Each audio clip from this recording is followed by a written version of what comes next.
Good day, my name is Jinky Young, and for today I am going to perform the Leopold's maneuver. So first I am going to wash my hands as a safety precautionary measure to prevent the spread of microorganisms. So I'm just going to wash my hands. Then after, I'm going to introduce myself and verify the client's identity to establish rapport with the patient and to make sure that I'm going to render care with the right client. Then I'm going to explain the procedure to the client for the client to be able to know and understand what the assessment is all about, as well as to gain the client's cooperation and trust. Good day, ma'am. I am Jinky Young, your student nurse from today from Davao Doctors College. Can you state your name? Okay, so I'm just going to check your wristband. So, ma'am, for today, ang i-order ni Doc ay mag-perform ako ng Leopold's maneuver. Or yung assessment na to, ito ay para malaman natin kung ano yung position ni baby, kung asa na banda yung head ni baby, saan na banda yung back niya, as well as malaman natin yung fetal heart tone ni baby before tayo mag-start ng ultrasounds. And ang gawin ko lang nito, expose ko lang po yung abdomen mo all throughout the assessment. Is that okay with you, ma'am? Okay, if you have any other questions or concerns, don't hesitate to ask me, ha? After that, I am going to provide patient's privacy to make the patient at ease and more comfortable throughout the assessment. So, ma'am, mag-provide lang po ako ng privacy. Close ko lang po yung curtain.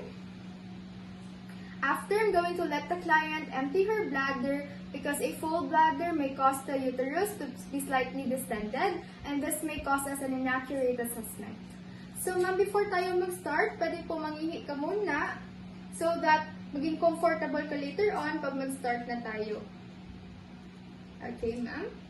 Then I'm going to position the patient on the right position, which is in supine position. I'm going also to place the pillow under the patient's head and make her knees slightly flexed.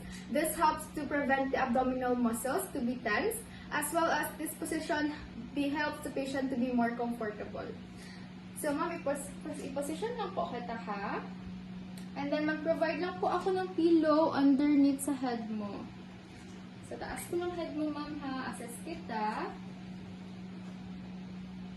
And then, taas ko lang po yung paa ninyo. So, okay ka na ba, ma'am? Are you comfortable? And then, i-expose ko lang po yung abdomen mo para magawa ko po yung procedure na maayos.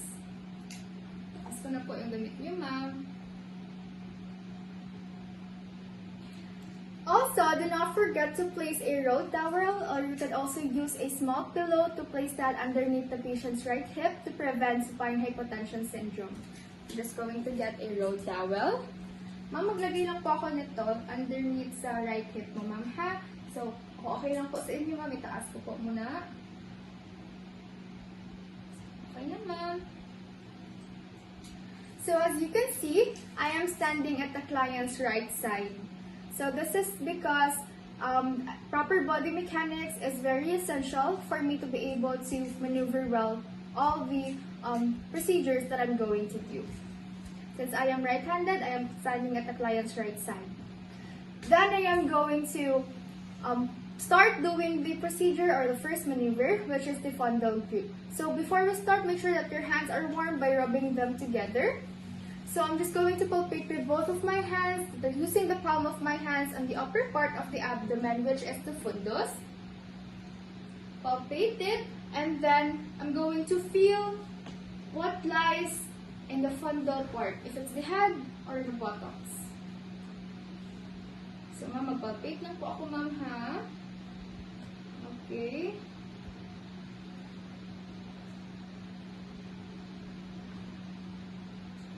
We could tell if it's the fetal head, if it feels hard, and if it's the buttocks, it feels soft.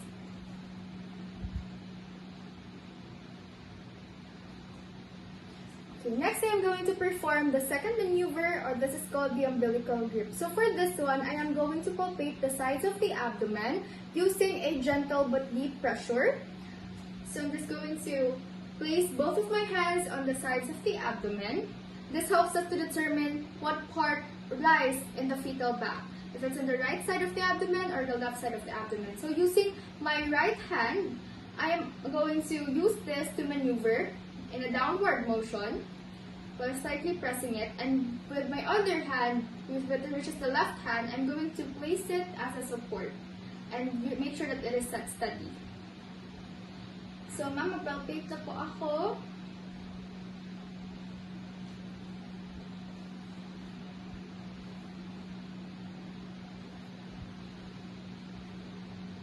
And then I'm going to just do it at the other side using the same thing. So using my right hand, I'm going to use this as a support. And my other left hand to palpate the right side. So I could tell if it's the fetal back. I could feel that it is a long continuous structure. And if it's the fetal extremities, then it feels nodular and soft. Okay. Then I'm going to proceed to the third maneuver, or this is called the Paulik's grip. So using my one hand, which is my right hand since this is my dominant hand, I am going to place this over the symphysis pubis with my thumb and fingers.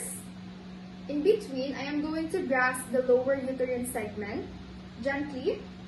This is to determine if the head part is already engaged or floating. So we could tell if it's engaged, if it's movable. If it's not movable, and if it's still moving, that it means it is not yet engaged. So ma'am, okay lang po ba ang kamay ko? Okay? So I'm just going to palpate again, ma'am.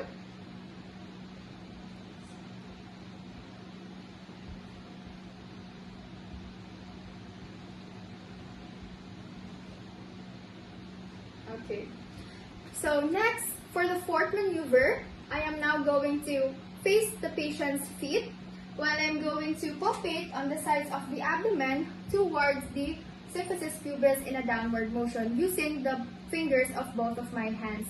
This is to feel whether the head part is flexed or if it's extended to determine the degree of flexion. So ma'am, mag-palpate po ako ulit, ma'am, ha? So tell me if malamig po yung kamay ko.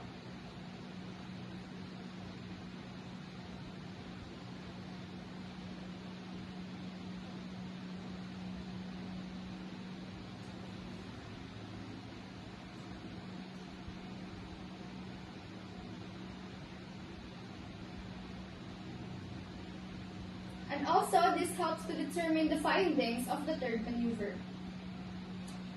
Okay. Then, now I am going to auscultate for the fetal heart tone. So I'm going to locate again the fetal back to be able to know where I will place my stethoscope. So I'm just going to get my stethoscope.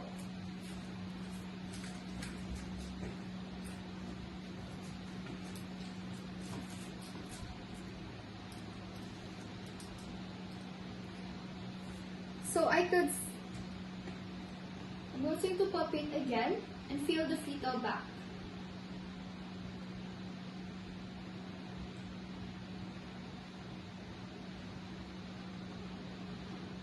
So the fetal back is on the right side, so I'm going to place the bell of the stethoscope or the diaphragm of the stethoscope, and I'm going to auscultate for 1 full minute to determine if the fetus is under fetal distress. So the normal range of the fetal heart tone is 110 or 120 to 160 beats per minute.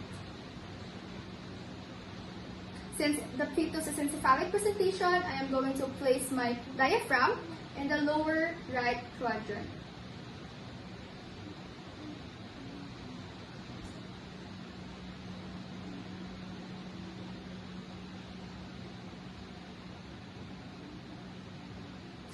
Don't forget to document and take note of the intensity and duration of the fetal heart tone. This is very important to determine whether if it's in a normal range.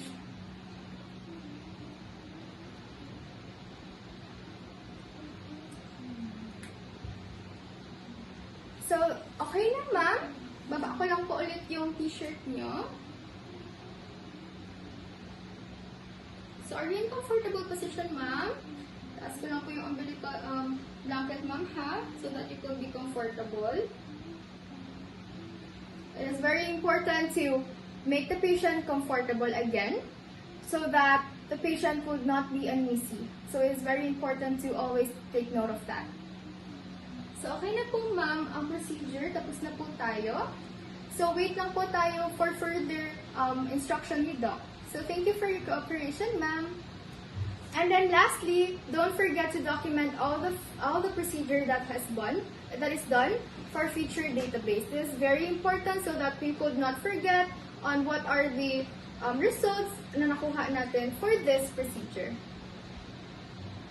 So take note of the fetal presentation, the fetal position, if whether it is engaged or floating, as well as the fetal heart tone.